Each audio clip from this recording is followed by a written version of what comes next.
우리 사회의 현상을 다양한 시선으로 바라보는 시간입니다. 그 첫 번째 순서로 오늘은 이 코로나19 사태와 함께 사람들에게 크게 주목을 받고 있는 동물, 이 박쥐를 바라보는 시선을 따라갑니다. 함께 보시죠.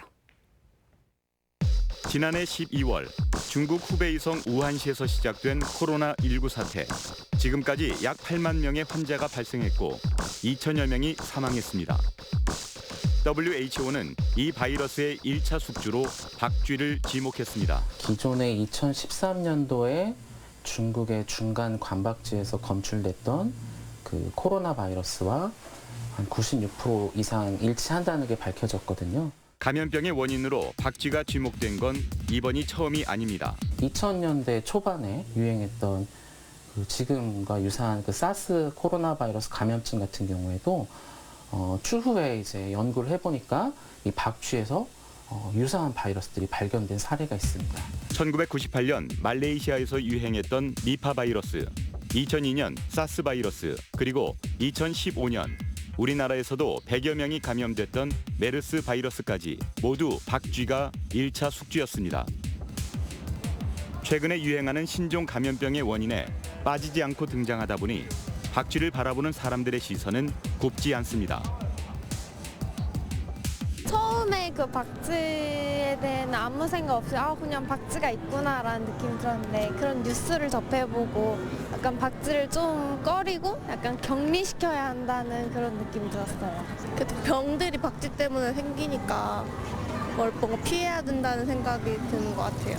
접하기 전에는 사실 박쥐가 배트맨 이미지가 강해서 막 감염이나 이런 건 생각 못 했는데 보도자료 접하고 인터넷으로 보고 하다 보니까 이제 조금 박쥐라는 게 질병을 옮긴다는 걸 알게 돼서 이제 뭐랄까 좀 무섭다?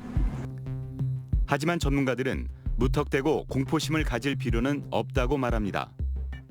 국내에 서식하는 박쥐에서는 신종 감염병과 관련된 유형의 바이러스가 발견되지 않았기 때문입니다. 그 사스 코로나 바이러스나 이번에 유행한 그 신종 코로나 바이러스하고 유사한 그런 코로나 바이러스는 그 중국의 그 중간 관박쥐라던가 중국 적갈색 관박쥐 같은 종에서만 주로 관찰이 된 사례가 있습니다.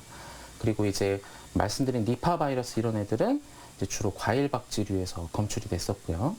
근데 우리나라 같은 경우는 사실 그것과 관련된 종은 존재하지 않고요. 현재 지구상에 서식하는 박쥐의 종은 약 800종.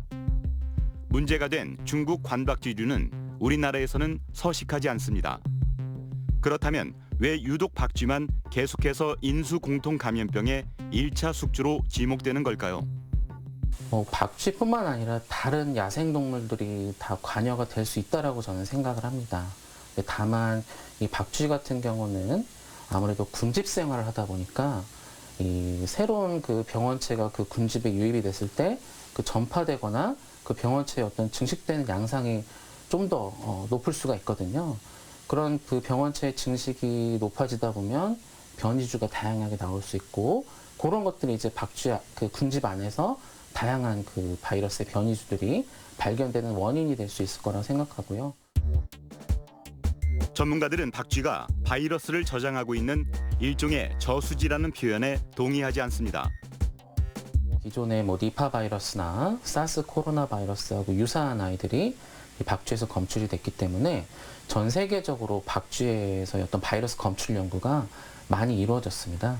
그러다 보니까 박쥐에서 상당히 많은 데이터가 쌓였고 그만큼 이제 가축이나 사람에서 발견됐던 바이러스와 유사한 것들이 많이 검출이 돼서 보고가 됐죠. 또한 박쥐는 면역력이 강해 바이러스에 감염돼도 그 증상이 나타나지 않는다는 추측 역시 잘못됐다고 말합니다. 최근의 사례를 들면 최근 미국이나 이런 데서는 그 박쥐에서 그 곰팡이성 질병이 돌아가지고 박쥐들이 대규모로 폐사한 사례가 있었거든요. 그래서 그런 것들을 봤을 때는 박쥐가 반드시 면역이 세서 외부 병원체의 저항성이 높다라고 보기는 어렵다고 생각합니다. 그런데 해마다 반복되는 신종 감염병의 원인을 박쥐를 비롯한 야생동물이 아니라 인간에게서 찾아야 한다는 목소리가 나오고 있습니다. 그 이유는 인간이 지속적으로 야생동물의 서식지를 파괴하고 있기 때문입니다. 지금 보고 계신 영상은 2011년도에 개봉한 영화 컨테이전입니다.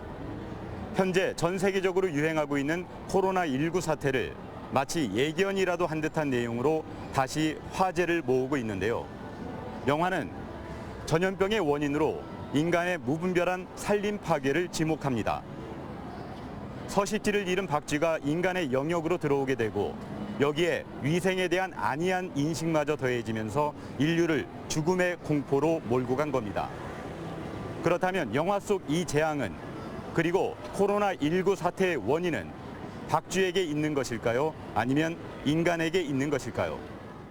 무분별한 산업화와 그릇된 탐욕으로 야생동물과 접촉할 기회가 많아지면서 신종 감염병의 등장은 계속될 전망입니다. 야생동물에게 있어서는 다양한 질병들이 있고 또 우리가 아직 모르는 질병들이 많이 있습니다. 미생물이겠죠. 아직 우리가 잘 모르는 미생물들을 갖고 있는 야생동물이 많고 또 그 야생동물이 갖고 있는 미생물들이 사람한테 옮겨오는 순간 어떤 미생물 같은 경우는 대규모의 전염병 형태로 발전할 수 있는 가능성들이 높습니다. 그래서 야생동물에 어떤 미생물들이 있는지 그리고 그것들이 질병으로 확산되는지 하는 것들을 끊임없이 모니터링하고 대응책을 세우는 것들이 중요할 것 같습니다. 지금처럼 감염병 유행 후 대응하는 사후 약방문식의 대처가 아니라 바이러스 감염과 유행을 사전에 대비하는 전략이 필요한 시점입니다. 우리나라 같은 경우는 현재까지는 그 데이터가 많이 없기 때문에 그 야생동물에서의 다양한 그 바이러스를 검출하는 연구를 주로 하고 있는데요. 이제 검출해서 끝나는 것이 아니라 이 검출된 바이러스들이 실제 어떻게 종간 전파가 일어날 가능성이 있는지 또는 인체 감염 위험성은 없는지에 대한 그런 연구들이 좀 추가로 필요하다고 생각을 하고요.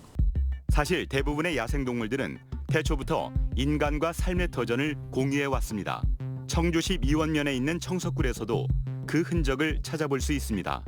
이 마을 사람들에게 박쥐는 굉장히 친숙한 존재입니다. 한 마리에 그 전에 쌀값이 비쌌어요. 근데 쌀 한 마리씩 이렇게 한 마리에 한 마리씩 값을 받았어요.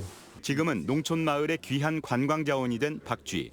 하지만 코로나19 유행으로 박쥐를 보기 위해 마을을 찾는 발길이 끊길까 걱정입니다. 그런 것도 우리 동네는 피해거든. 학생들이 와서 견학할 수 있는 거를 다 이렇게 무슨 코로나 때문에 그렇다 하면 이게 안 올 거란 말이야, 학생들이. 일부 열대식물의 유일한 가루바지 역할을 하는 박쥐가 이 마을에서는 해충의 천적 역할을 합니다.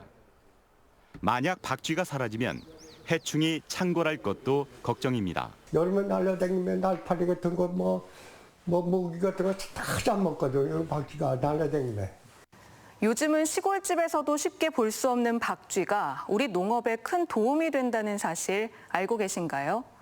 일부 지자체에서는 박쥐를 이용한 친환경 농법도 시행하고 있습니다. 박쥐가 신종 감염병의 1차 숙제인 것은 부인할 수 없지만 생태계에 꼭 필요한 존재라는 것도 사실입니다. 그러니까 우리나라 같은 경우는 박쥐가 해충을 잡아먹는 아주 중요한 그런 역할을 해주고 있습니다. 최근 들어서 박쥐 숫자가 많이 줄어들면서 바로 이러한 부분들, 해충들을 컨트롤하는 부분들이 미약해지고 있는 건 아닌가 하는. 인간을 포함한 생태계는 균형이 무너지는 순간 심각한 결과를 초래할 수 있습니다.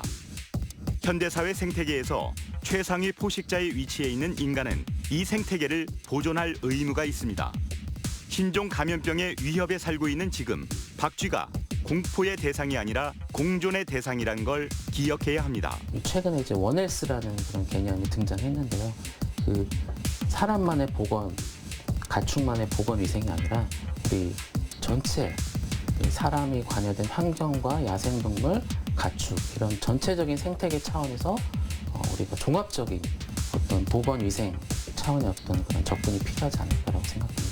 야생동물도 사람이 살아가는 환경의 일부분이고 분명히 눈에는 띄지 않지만 사람에게 이로운 역할들을 많이 해내고 있습니다. 이런 부분들을 충분히 이해를 한다면 자연을 개발을 할 때도 어느 정도는 야생동물이 살아갈 수 있는 영역들을 유지시켜주고 개발을 한다면 좀 더 오랜 기간 같이 공존할 수 있을 것으로 생각합니다.